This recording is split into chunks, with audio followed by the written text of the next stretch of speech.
C'est une première en France, un vaste réseau de trafic d'armes à feu imprimées en 3D a été démantelé à Marseille. Ces armes, qui ressemblent comme deux gouttes d'eau à des armes classiques, sont en réalité faites de plastique, mais sont tout aussi dangereuses. Alors que sait-on de ces nouvelles armes et faut-il s'inquiéter de ce trafic? Salut, c'est Blanche, Hugo est malade aujourd'hui, donc je prends le relais. C'est le sujet à la une de ces actus du jour. Ces armes 3D, appelées FGC, pour Fuck Gun Control, ce qui veut dire grossièrement fuck le contrôle des armes à feu, sont donc créées de toutes pièces par des imprimantes 3D. Elles sont entièrement faites de plastique, à part le canon et les vis qui sont en métal. Une imprimante 3D, c'est une machine qui peut créer de vrais objets juste à partir d'un dessin sur l'ordinateur. Alors comme ça, on pourrait croire que ce sont des jouets en plastique, mais non, elles fonctionnent comme de vraies armes et sont donc mortelles. En l'occurrence, celles qui ont été saisies peuvent tirer des cartouches traditionnelles de 9 mm. Elles sont proches à 95% des armes d'origine, selon le colonel Hervé Pétry, chef de l'unité nationale cyber de la gendarmerie nationale. En juin dernier, à Marseille par exemple, une arme en 3D avait été utilisée pour une tentative d'assassinat. Cette fabrication en 3D, elle est importée des États-Unis et elle a été encouragée par le lobby pro-armes. D'ailleurs, à la tête de ce réseau démantelé en France il y a quelques jours, il y a un homme de 26 ans qui fait partie de cette mouvance pro-armes américaine, dont le but en gros est de diffuser des armes à un maximum de personnes pour se protéger de l'État que ces gens considèrent comme totalitaire et oppresseur. Au total, 14 personnes entre 18 ans et une trentaine d'années ont été interpellées en France et en Belgique par 300 gendarmes mobilisés pour l'occasion, dont des membres de l'unité d'élite GIGN. Certaines de ces personnes s'occupaient de la fabrication des armes et d'autres étaient des revendeurs. 8 imprimantes 3D, 7 armes 3D et 23 armes dites classiques, donc des vraies armes avec des balles,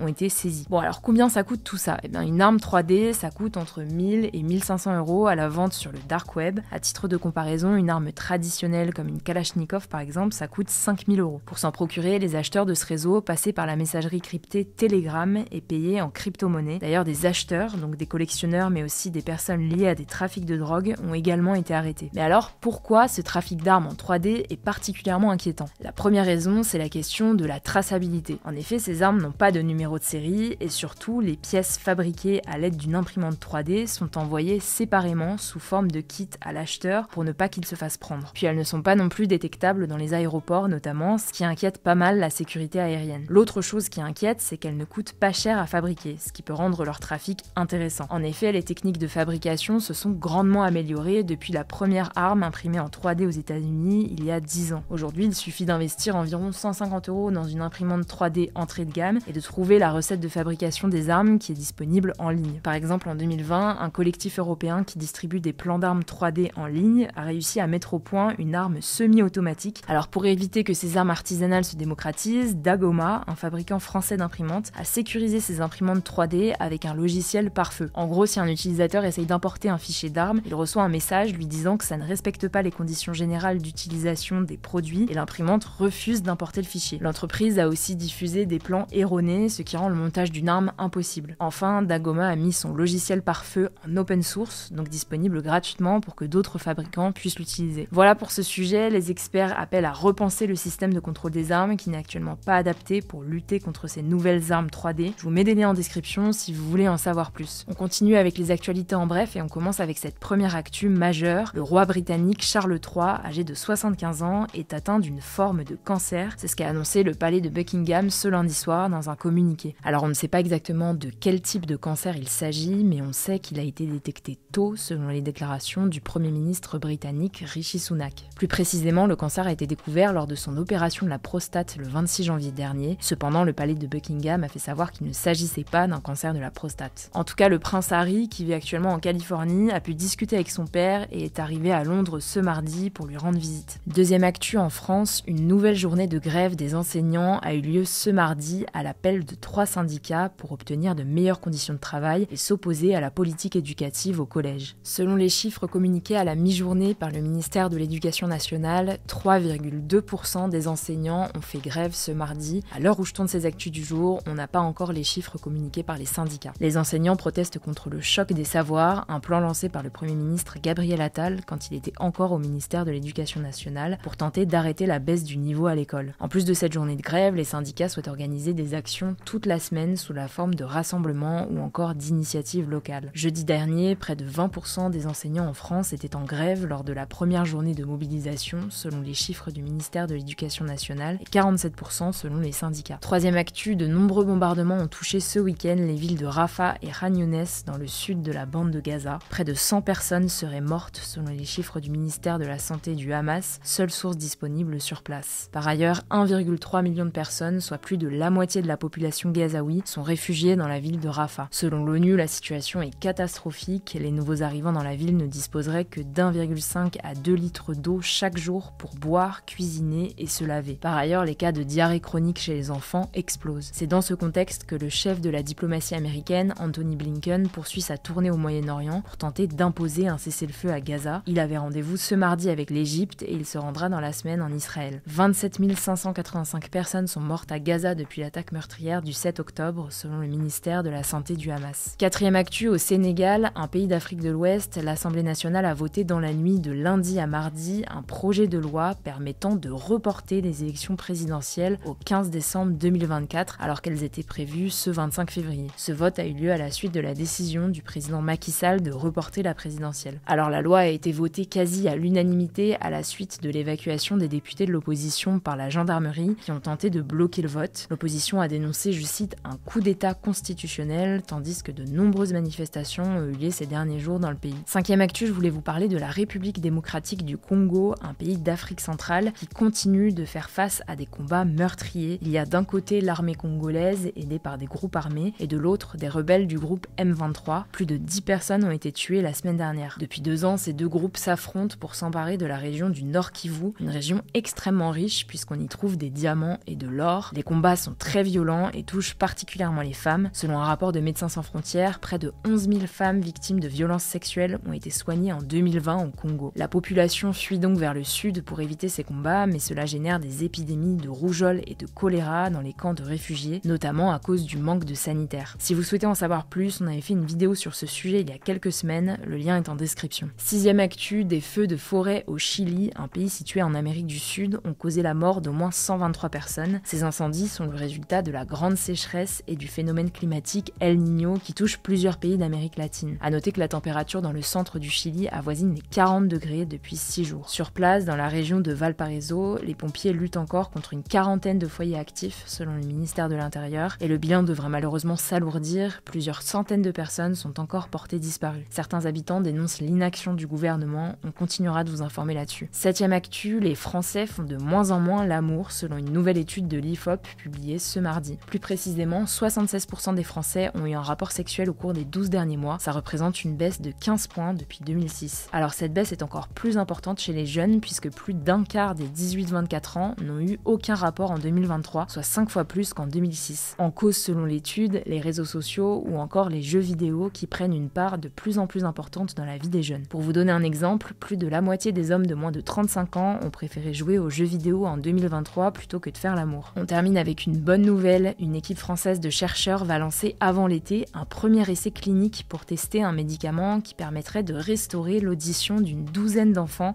entre 6 mois et 2 ans et demi. En fait, c'est pas une première, un jeune de 11 ans a retrouvé une audition quasi normale grâce à un traitement de thérapie génique réalisé dans un hôpital de Philadelphie il y a quelques jours. C'est une avancée majeure car jusqu'ici il n'existait aucun traitement pour soigner la surdité. En tout cas, cet essai clinique pourrait permettre de développer des traitements pour les formes héréditaires de la surdité, donc qui se transmet de génération en génération dans une même famille. C'est tout pour les actualités du jour. On souhaite un bon rétablissement à Hugo. En attendant, prenez soin de vous et de vos proches et je vous dis à demain.